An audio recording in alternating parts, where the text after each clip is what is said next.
실업에 대한 탄식이 중국 소셜미디어를 휩쓸고 있습니다. 오늘 방송에서는 이 문제를 더 자세히 살펴보겠습니다. 정말 더 이상 참을 수 없을 것 같아요. 졸업 후 3개월이 지났지만 취업하지 못한 광둥의 한 여학생은 감정을 억누르지 못하고 눈물을 터뜨렸습니다.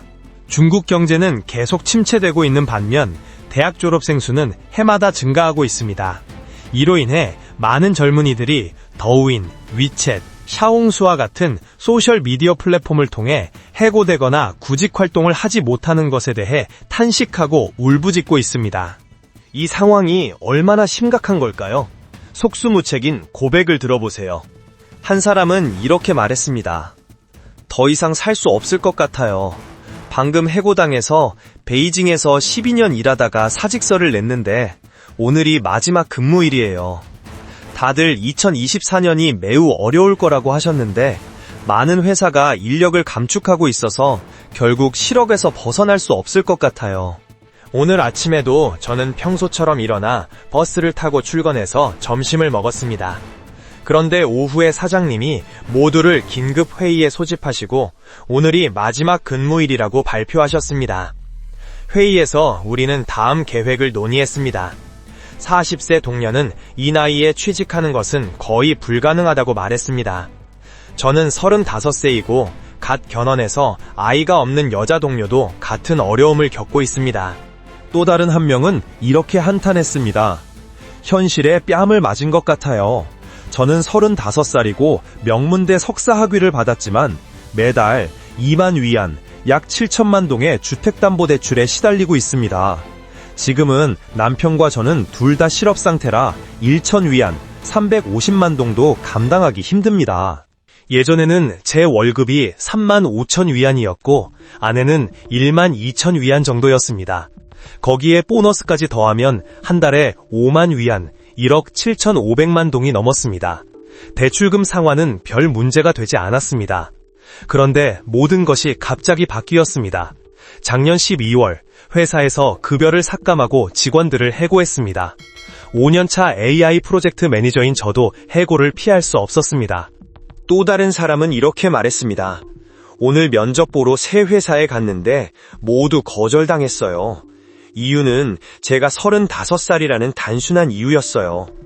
친구의 소개로 온 한 회사는 심지어 소개가 없었다면 제 지원을 절대 고려하지 않았을 거라고 단도직입적으로 말했어요. 저는 결혼도 안 했고 아이도 없고 집도 없고 차도 없다고 스스로를 위로했지만 이게 행운인지 불운인지 모르겠어요. 2025년 졸업 예정인 한 여성은 이렇게 털어놓았습니다. 매일 집에 누워 뭘 해야 할지 모르겠어요. 좋은 대학에서 학사와 석사 학위를 받았고 사회과학 전공도 여자예요. 예전에는 빌리빌리, 바이트댄스, 콰이쇼우 같은 대기업에서 일했어요. 그런데 지금은 어느 곳도 저를 받아주지 않아요. 면접 연락을 받지 못하거나 기다려야 해요. 정말 얼마나 힘드세요. 예전에는 취업 이야기하면 웃었는데 이제는 울고 싶어요. 어떻게 해야 할지 모르겠어요. 혹시 합격하신 분 계신가요?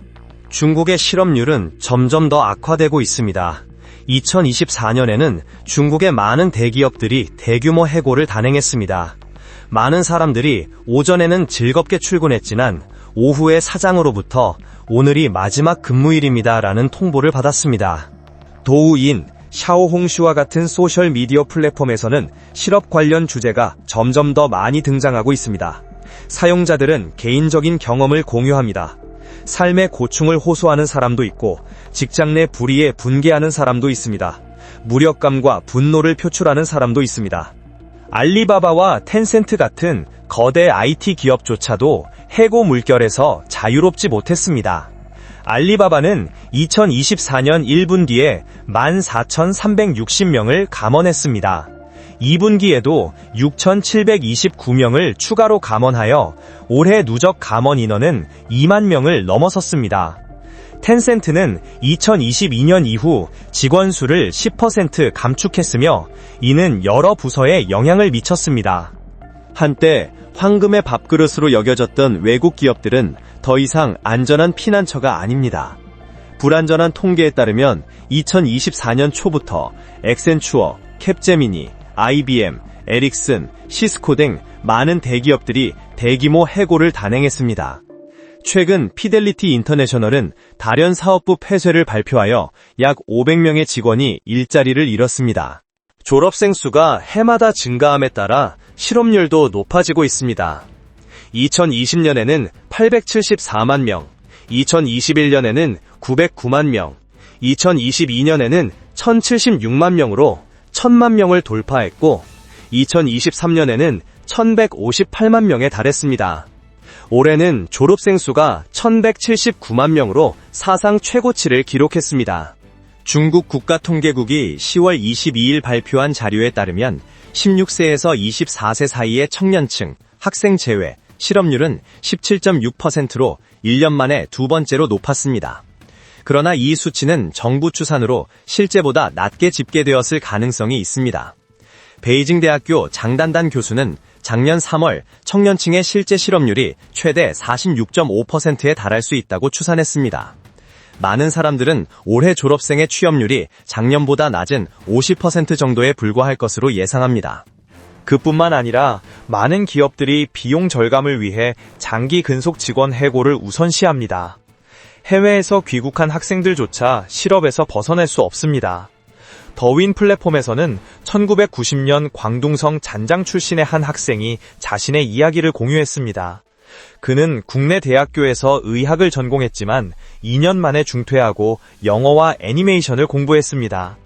그 후 미국 뉴욕의 디자인 학교에 진학했습니다. 졸업 후 귀국을 결심했지만 10번 이상 연속 실직했습니다. 그는 한숨을 쉬며 인생이 너무 힘들어요 라고 말했습니다. 많은 기업들이 이제 35세 이상 인력 채용을 공개적으로 거부하고 있어 이 연령대는 매우 어려운 상황에 처하게 됩니다. 경력과 전문 기술을 갖추고 있음에도 불구하고 공정한 평가를 받지 못하고 경쟁에서 배제되기 때문입니다. 8월 내시즈가 보도한 또 다른 기사는 실업자들의 절박한 심정을 보여줍니다. 저장성에서 한 남성이 한밤중에 길을 걷다가 갑자기 울음을 터뜨렸습니다. 친절한 행인이 멈춰서서 무슨 일인지 물었습니다. 그는 어린 자녀가 둘 있고 아내는 전업주부였으며 가족을 부양하기 위해 항상 월급을 집으로 보내왔다고 털어놓았습니다. 하지만 최근 회사 상황이 좋지 않아 그를 포함한 직원들을 감축하기 시작했습니다. 아내가 걱정할까봐 그는 감히 진실을 말하지 못하고 새 직장을 찾으려 애썼습니다. 하지만 요즘 일자리를 구하기가 정말 어렵습니다. 40이 넘은 나이에 전문적인 기술도 부족했던 그는 면접에서 계속 탈락했습니다. 어느 날 그는 외딴 공장에 면접을 보러 갔습니다. 하지만 고용주는 그에게 공고가 나올 때까지 기다리라고만 했고 그는 합격 가능성이 매우 낮다는 것을 알고 있었습니다.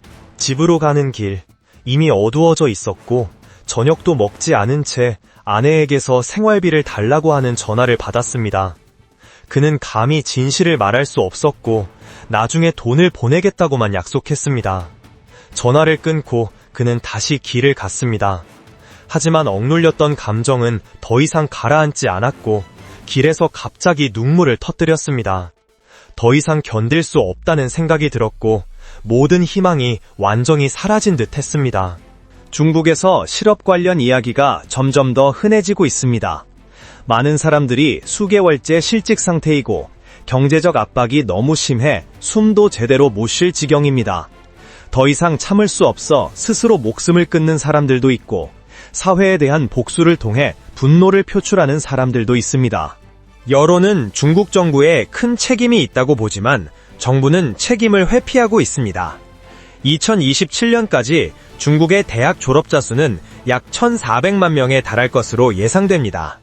금융 전문가 차이선쿠는 실업 문제가 더욱 심각해질 것이며 중국은 아직 위기의 바닥에 도달하지 못했다고 생각합니다. 그는 높은 실업률이 노동시장의 어려움을 반영할 뿐만 아니라 이 문제에 대한 사회의 우려가 커지고 있음을 보여준다고 생각합니다.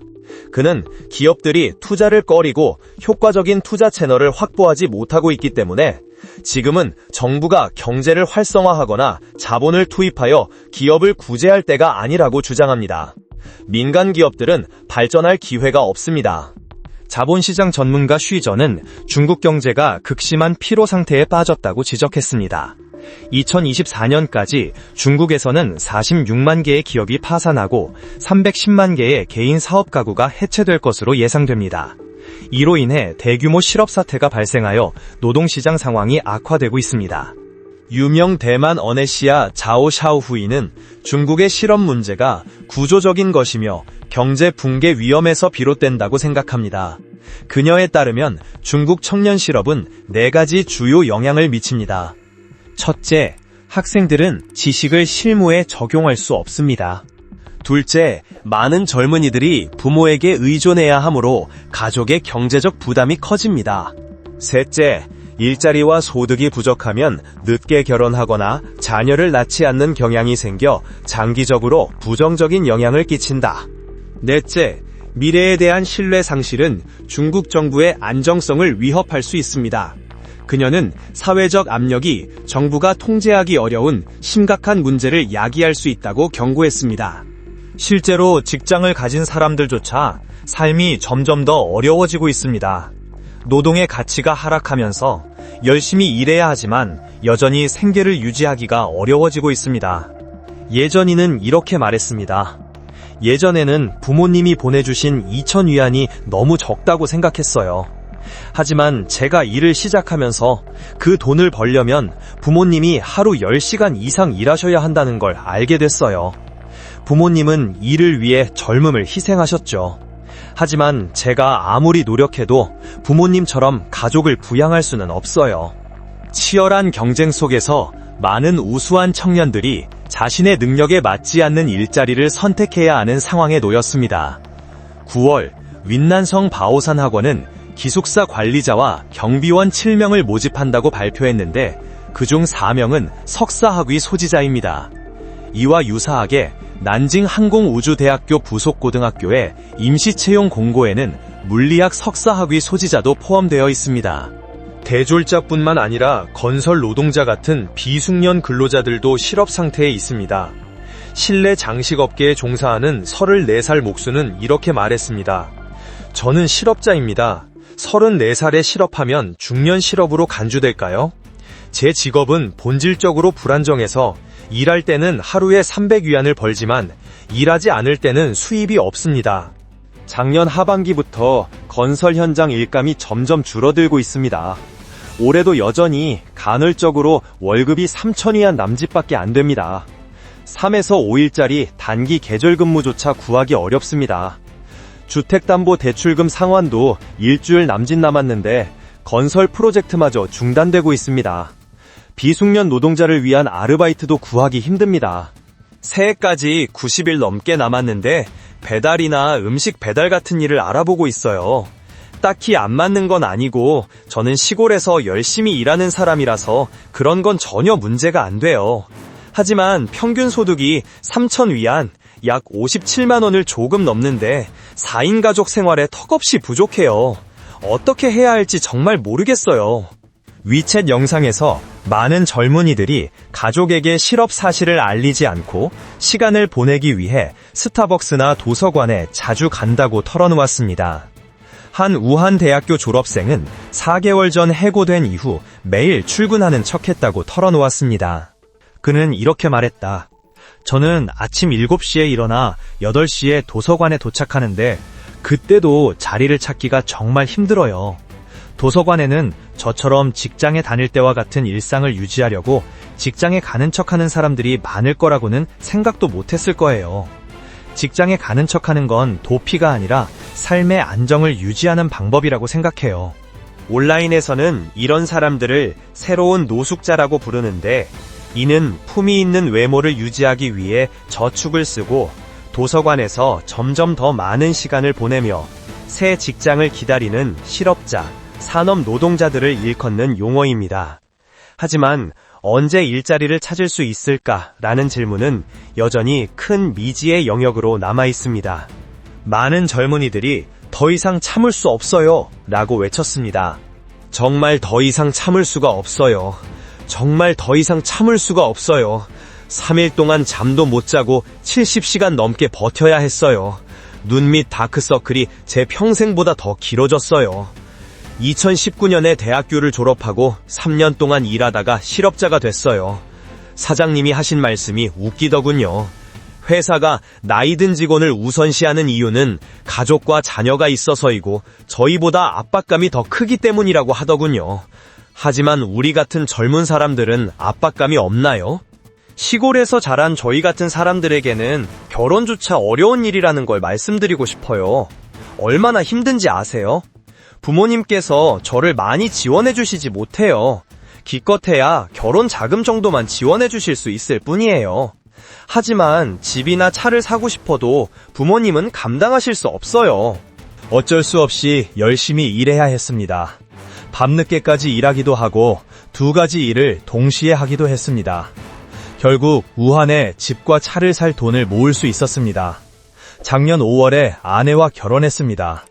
얼마 전 9개월 된 딸아이도 낳았습니다.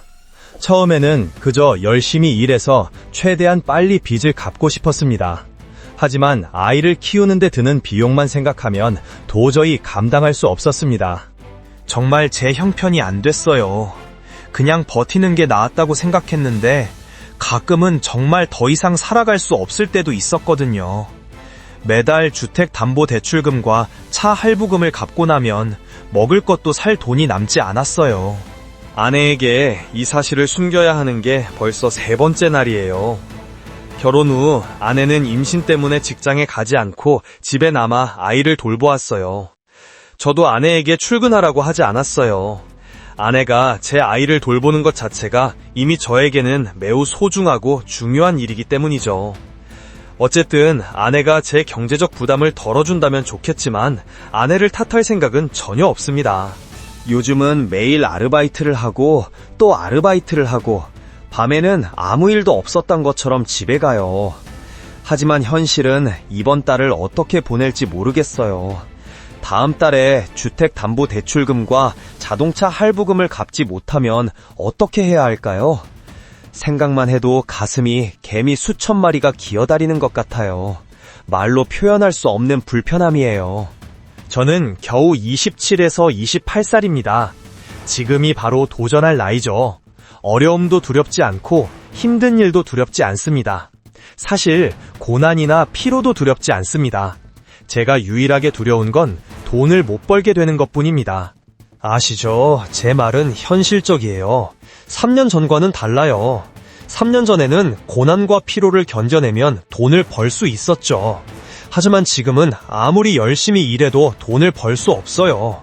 고난과 피로를 많이 견뎌내도 벌어놓은 돈이 주택담보대출이나 자동차 대출금을 갚기에도 모자랄 때 정말 고통스러워요. 그런 삶은 정말 견딜 수가 없어요. 저희 프로그램을 시청해주셔서 감사합니다. 여러분의 댓글은 저희가 매일 발전하는데 큰 도움이 됩니다. 에이즈티 타코 팔로우도 잊지 마세요.